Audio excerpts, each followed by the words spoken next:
네, 북한이 어제 중거리급 이상의 탄도미사일을 발사했습니다. 남북 공동연락사무소와 군 통신선의 정기 통화는 여러 날 지금 불통입니다.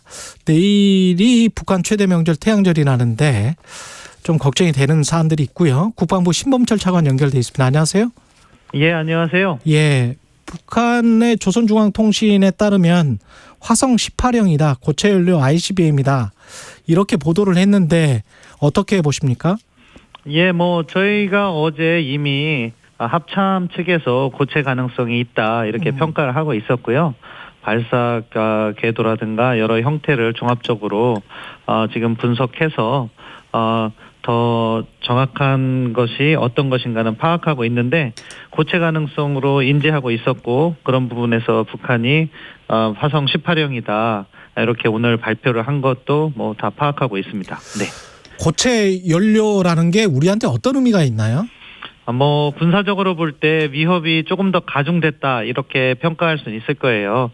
왜냐하면은 액체 ICBM 같은 경우에는 발사 준비를 위해서 액체를 주입하는 시간이 있는데 고체 미사일은 그런 시간이 단축되잖아요. 예. 그렇게 보면 우리가 우리의 정찰 자산으로 북한의 미사일을 탐지해내는 시간이 줄어들어야 된다는 거잖아요.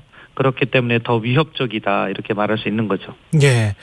초기에 보도가 될 때는 일본 정부는 홋카이도 주변에 낙하할 것이다 그러면서 경보를 발령했었고 근데 그거는 틀렸잖아요. 그죠?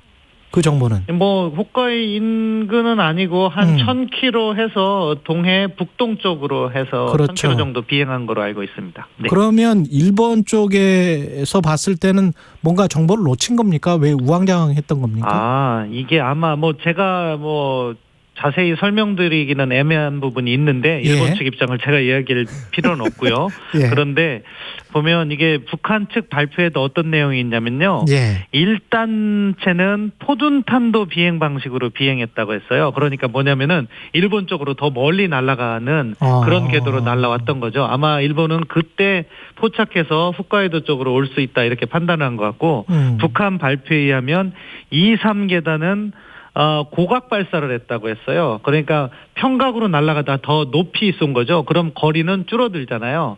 그렇기 때문에 아마 초기 상황을 포착을 했을 때 그 각도로 오면 일본 쪽을 향할 수 있다. 그런 식으로 해서 하지 않았을까 개인적으로 추정해 봅니다. 이 같은 도발이 내일이 김일성이 태어난 날 태양절이어서 그 주기에 맞춘 건가요, 이게?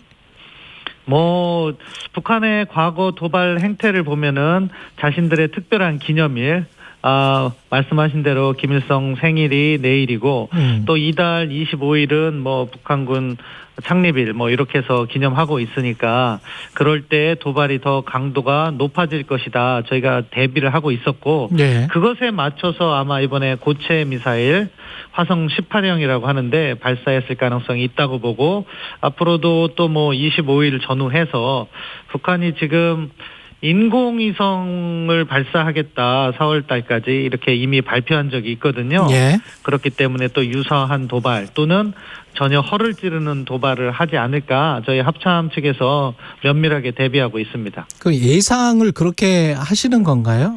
아마도 도발 가능성이 높다 이렇게 지금 예상하고 계시는 겁니까?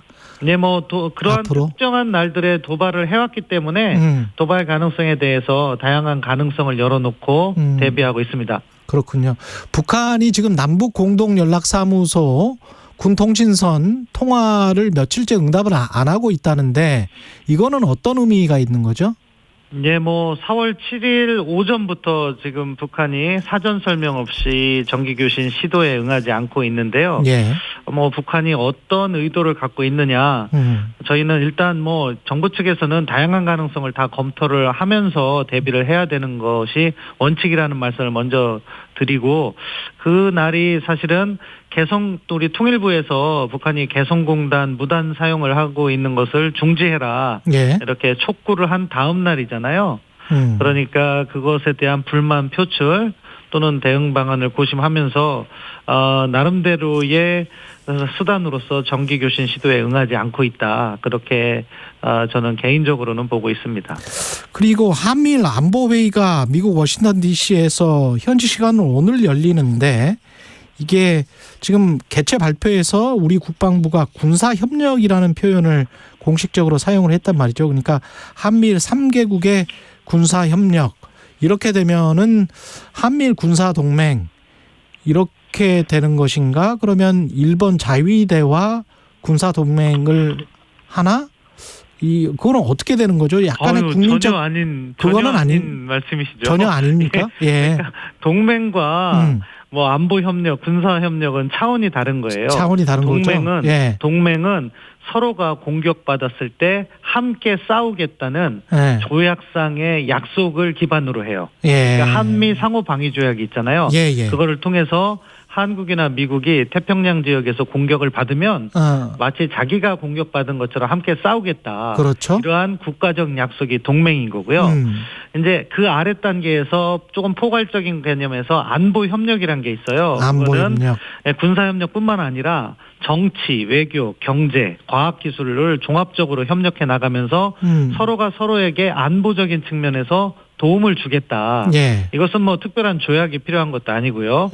그리고 이러한 안보 협력보다 한 단계 낮은 것이 군사협력. 국방 군사협력. 이것은 국방 차원에서 정책 협의라든가 정보 공유라든가 각종 훈련을 의미하는 거고요. 한미일은 지금 안보 협력을 추진하고 있는 것이고 이번에 DTT는 디펜스 트라이얼 톡 말 그 자체처럼 국방 협력이거든요. 그러니까 뭐 군사 협력을 강화하겠다 하는 이야기가 나올 수밖에 없는 것이고 핵심적인 내용은 이런 거예요. 뭐 대잠수함 훈련 그리고 해상 미사일 경보 훈련 이런 거를 정례화한다거나 또는 2018년 이전에는 해양 차단 훈련이나 대해적 작전 훈련을 한미일이 같이 한 적이 있어요. 이런 것들을 뭐 다시 재개한다거나 기존 수준이다. 작년 11월에 그 푸놈펜에서 한미일 3국 정상회담이 있었잖아요. 그때 북한 미사일 경보 정보를 갖다가 실시간으로 공유하자. 이런 이야기가 정상께서 하신 바 있는데 그런 걸 어떻게 이행할 것인가 하는 군사적 차원이기 때문에 군사협력 이야기가 나온 겁니다. 대통령실 그 도청 의혹 파문과 관련해서 국방부 입장은 어떤 거죠?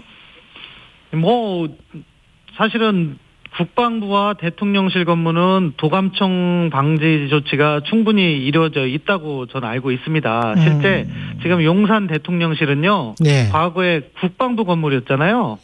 그 건물 질 때부터 도감청 방지는 당연히 고민을 했던 것이고 그렇기 때문에 저는 그 부분과 관련해서는 훨씬 더 강화된 동업감청 방지 시스템을 구축 운영 중에 있고 물론 이런 것들을 앞으로 뭐 기술 발달에 따라서 저희가 더 강화해 나가야겠지만 지금 전화 통화를 하는 제 방에도요 창문에는요 도감청 방지 장치가 다 돼 있어요. 동그란 뭐 그러면 지금 말씀하신 것처럼 강화할 필요는 있다.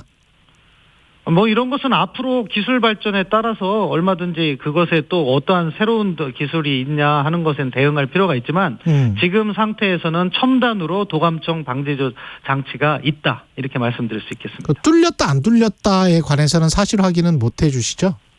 그렇죠. 이건 뭐 일단 뭐 나온 정보가 사실관계와 다르다는 것은 이미 밝힌 바가 있고요. 그런 것은 또 뭐 조사를 하고 뭐 논의를 해봐야 되는 얘기죠. 그리고 짧게요. 그 우크라이나에 살상 무기를 지원하지 않는다는 정부 입장에는 변화가 없습니까? 정부의 원칙에는? 네, 뭐 우크라이나에 살상 무기를 지원하지 않는다는 정부 방침에는 변함이 없고요. 우리 정부는 우크라이나 자유 수호를 위해서 국제사회의 노력에 동참한다는 입장은 계속해서 유지해오고 있습니다. 그러나 살상 무기는 지원하지 않는다는 정부의 입장에는 변함이 없다. 이런 말씀이시죠? 네, 그렇습니다. 여기까지 듣겠습니다. 국방부 신범철 차관이었습니다. 고맙습니다. 네, 감사합니다.